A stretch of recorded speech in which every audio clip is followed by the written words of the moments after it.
Looks like the project's going pretty well. This is a very, very important project. We've got 3 structures here that have been a problem for a number of years. The decks are just gone. They just reached their life.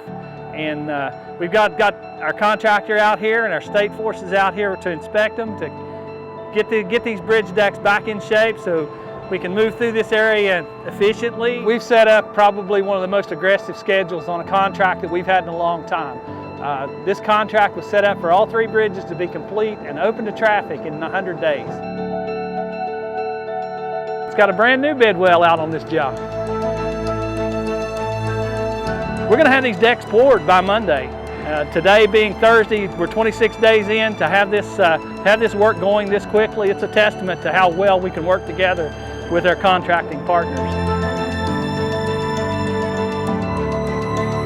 We are focused. We intend to get the roads fixed for the people of West Virginia. We're going to catch up. Once we get caught up, we're going to put our routine maintenance plans back in place so that things get done at the right time. These things are going to last longer. The investments that we're making are going to pay off over the long haul. We're going to get things really great for the folks in West Virginia.